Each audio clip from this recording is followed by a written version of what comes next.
Kembali bersama kami di Lapor Polisi, pemirsa, seorang siswa SMK di Jember terluka parah akibat dibacok dan dianiaya oleh siswa lainnya. Nah, pemirsa, ini mirisnya lagi, peristiwa ini dipicu karena saling pandang di sebuah kafe hingga berlanjut dengan duel. Siswa SMK di Kecamatan Sumber Baru, Jember mendapatkan perawatan di sebuah rumah sakit akibat luka bacok di bagian perut. Korban alami luka parah dan langsung mendapatkan perawatan medis di rumah sakit. Peristiwa ini pun dipicu saling pandang di sebuah kafe hingga berujung dengan duel. Usai kejadian, polisi langsung menetapkan 3 tersangka, di mana 1 tersangka telah diamankan, sementara 2 lainnya masih dalam pengejaran. Saksi terkait dari kesalahpahaman saling lihat, saling pandang di salah satu kafe. Jadi yang mengakibatkan aksi saling tantang sehingga terjadi kejadian tersebut. Ada berapa tersangka yang diamankan? Untuk sementara setelah kita melakukan olah TKP, dilanjut dengan kita melakukan rekonstruksi dan pemeriksaan serta mengumpulkan alat bukti yang lainnya, kita sementara masih menetapkan 3 orang tersangka. Nah, pemirsa, untuk mengetahui bagaimanakah update dari peristiwa penganiayaan sesama pelajar di Jember ini, pemirsa, kita langsung terhubung bersama dengan Kapolres Jember. Ada Bapak AKBP Heri Purnomo. Selamat pagi, Pak Heri. Terima kasih sebelumnya telah bergabung bersama kami di Lapor Polisi Ayus, Pak Heri. Baik, Pak. Ya, kita akan mengkonfirmasi terlebih dahulu, Pak, dari 3 tersangka ini kan baru 1 yang diamankan. Lalu bagaimana dengan kedua tersangka lainnya? Apakah masih dalam proses pengejaran dan apakah sudah ada informasi mengenai keberadaan mereka? Untuk aksi terbaru, jadi tadi malam kita sudah mengamankan 1 pelaku yang lain. Untuk 1 pelaku yang lain ini masih menjadi DPO ya. Jadi ada. Iya. Pak Heri. 2 tersangka yang sudah diamankan oleh Polres Jember. Oke. Ya. Baik, Pak Heri, ini kan dipicu duel ini karena saling pandang. Mungkin Bapak bisa menceritakan kepada kami pandangan seperti apa Bapak hingga akhirnya memicu duel seperti ini? Ini memang pada saat mereka di kafe, kemudian ada saling pandang di kafe tersebut, kemudian diusir oleh pemilik kafe. Namun di luar mereka kemudian berjanjian untuk duel di luar. Kemudian dari salah satu pihak pelaku ini menghubungi rekan-rekan yang lain untuk membantu menganiaya atau mengeroyok korban. Jadi di TKP itu pelaku ini tidak datang sendirian, tapi bersama dengan teman-teman yang lain. Iya, Bapak. Teman satu sekolah maupun teman tongkrongan. Artinya Bapak ini 2 sebelumnya pernah terjadi bentrok atau gimana, Bapak? Iya, apa mereka saling kenal, Pak? Sebenarnya tidak ada masalah apapun sebelumnya. Untuk masalah itu dipicu memang hanya karena saling pandang di kafe itu aja.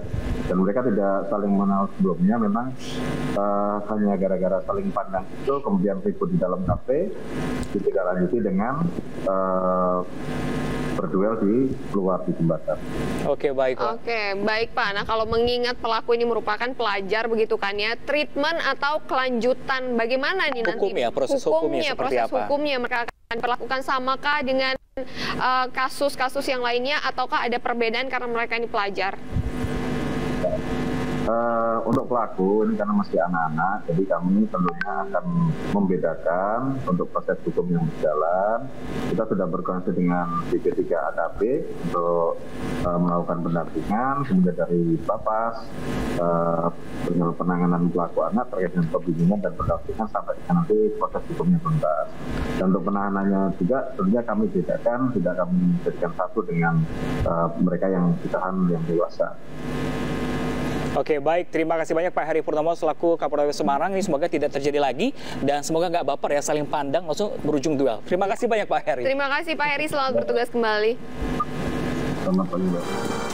Selanjutnya berdalih ritual, seorang pelajar pelatih seni kuda lumping tega mencabuli gadis di perkebunan Batu Lawang, Kota Banjar, Jawa Barat. Nah, pemirsa, ini Satreskrim Polres Banjar masih melakukan pengembangan kasus asusila tersebut untuk mencari dugaan korban lainnya. Inilah AH, warga Kecamatan Patar Kota Banjar yang menjadi tersangka kasus asusila pencabulan terhadap NA 16 tahun, perempuan di bawah umur. AH hanya bisa tertunduk malu saat dihadirkan dalam gelar perkara dalam Mako Polres Banjar, Jawa Barat. Peristiwa aksi bejat tersebut terjadi usai korban NA bersama temannya selesai latihan seni kuda lumping. Saat itu tersangka yang juga pelatih seni kuda lumping mengajak korban untuk diberikan ilmu di kediamannya. Di tengah perjalanan, korban dibujuk AH masuk ke perkebunan batu lawang dengan dalih melakukan ritual. Namun justru tersangka tega mencabuli NA. Orang tua yang mendengar pengakuan korban langsung melaporkan kejadian bejat tersebut ke polisi. Mendapat laporan tersebut, Unit Pelindung Perempuan dan Anak Satreskrim Polres Banjar menciduk AH tidak jauh dari rumahnya. Kapolres Banjar AKBP Bayu Catur Prabowo mengatakan saat ini anggota Satreskrim Polres Banjar masih melakukan penyelidikan lebih lanjut atas kasus asusila dengan dalih ritual tersebut. Dugaan korban aksi tersangka bisa saja bertambah. Ini melatih kuda seni kuda lumping. Ya. Jadi kebetulan ada dari muridnya yang diperdaya, yang akhirnya dilakukan tindakan oleh yang bersangkutan dengan janji-janji untuk mendapatkan ilmu. Selain hasil visum, petugas juga telah mengamankan barang bukti pakaian korban serta sepeda motor yang digunakan oleh pelaku saat membawa korban ke tempat kejadian. Untuk mempertanggungjawabkan aksi bejatnya, AH akan dijerat pasal Undang-Undang tentang Perlindungan Anak dengan tindak pidana kekerasan seksual dengan ancaman kurungan 12 tahun penjara. Dari Kota Banjar, Jawa Barat, Acep Muslim, iNews melaporkan. Selanjutnya, akibat dalam pengaruh minuman keras, seorang pemuda serang dan rusak rumah warga dengan menggunakan batu. Nah, ini pemirsa, polisi yang melakukan penangkapan terhadap pelaku sempat mendapatkan perlawanan dari pelaku yang masih dalam kondisi mabuk.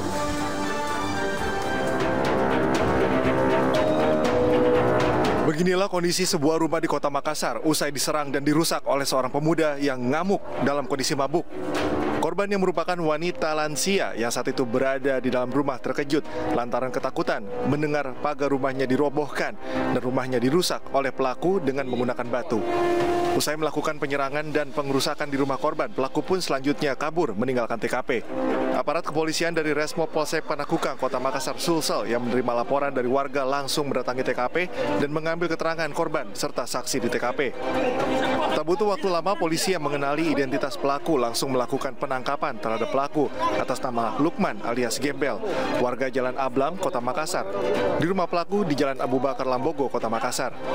Di hadapan polisi, pelaku mengaku hilaf akan perbuatannya dan tak memiliki masalah dengan korban. Akibat perbuatannya, pelaku selanjutnya akan diserahkan ke penyidik guna proses pemeriksaan lebih lanjut. Atas perbuatannya, pelaku terancam hukuman penjara di atas 4 tahun. Dari Kota Makassar, Sulsel, Muhammad Nurbone, iNews melaporkan. Razia penyandang masalah kesejahteraan sosial digelar petugas gabungan di kawasan Gambir, Jakarta Pusat. Ya, pemirsa, razia ini diwarnai dengan penolakan sejumlah gelandangan dan pengemis hingga menangis histeris.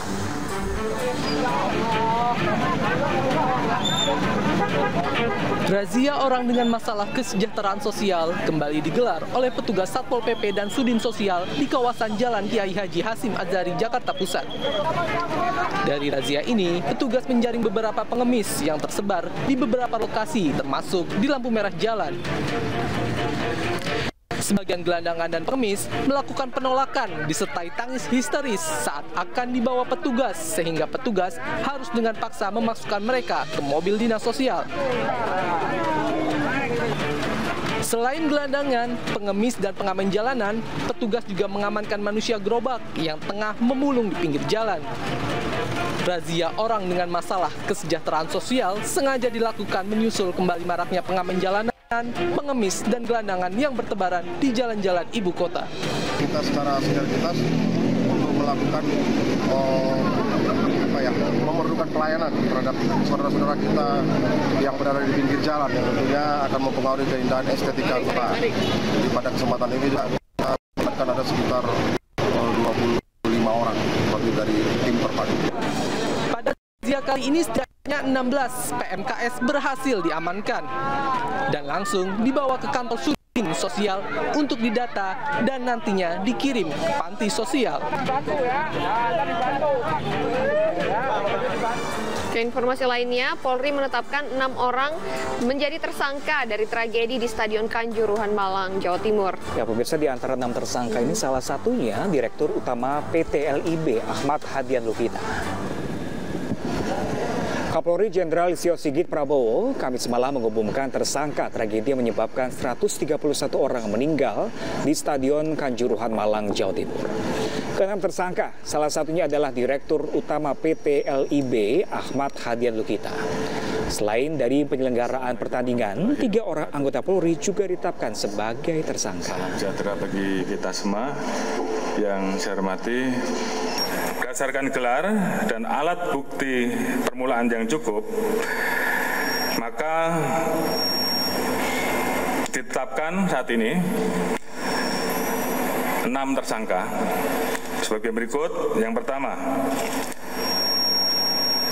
Saudara Insinyur AHL, Direktur Utama PT LIB.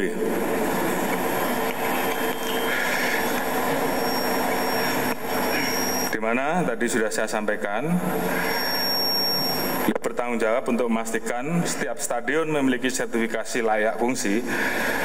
Namun pada saat menunjuk Stadion LIB, persyaratan layak fungsinya belum dicukupi dan menggunakan hasil verifikasi tahun 2020. Saudara AH, Ketua Panitia Pelaksana Pertandingan. Pasal sangkaan sama, 359 KUHP dan 360. Dan juga pasal 103 junto pasal 52 Undang-Undang RI nomor 11 tahun 2022 tentang keolahragaan, di mana pelaksana dan koordinator penyelenggaraan pertandingan yang bertanggung jawab pada LIB. Di situ disebutkan di pasal 3, Panpel bertanggung jawab sepenuhnya terhadap kejadian. Ditemukan tidak membuat dokumen keselamatan dan keamanan bagi penonton stadion, sehingga melanggar pasal 6 ayat 1 Regulasi Keselamatan dan Keamanan. Panpel wajib membuat peraturan keselamatan dan keamanan atau panduan keselamatan dan keamanan. Kemudian mengabaikan permintaan dari pihak keamanan dengan kondisi dan kapasitas stadion yang ada, terjadi penjualan tiket over capacity. Seharusnya 38 penonton, namun dijual sebesar 42.000. Kemudian yang ketiga, Saudara SS selaku security officer. Pasal yang dilanggar sama 359 KUHP dan pasal 360 dan atau pasal 103 junto pasal 52 Undang-Undang RI nomor 11 tahun 2022 tentang keolahragaan, di mana tidak membuat dokumen penilaian risiko, bertanggung jawab terhadap dokumen penilaian risiko untuk semua pertandingan, dan juga memerintahkan steward untuk meninggalkan gerbang pada saat terjadi insiden, di mana sebenarnya steward harus standby di pintu-pintu tersebut, sehingga kemudian pintu tersebut tentunya bisa dilakukan upaya untuk membuka semaksimal mungkin. Karena ditinggal dalam kondisi pintu terbuka masih separuh, dan ini yang menyebabkan penonton berdesak-desakan. Kemudian Saudara Wahyu SS, Kabako Polres Malang, melanggar pasal 359 KUHP atau pasal 360 KUHP.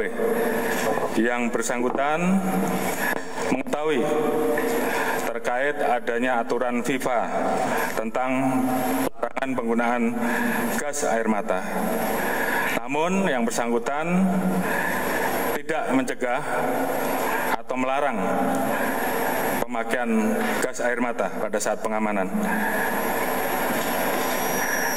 Tidak melakukan pengecekan langsung terkait dengan kelengkapan yang dibawa oleh personil. Kemudian Saudara H dan G3 Yon Brimopolda Jatim.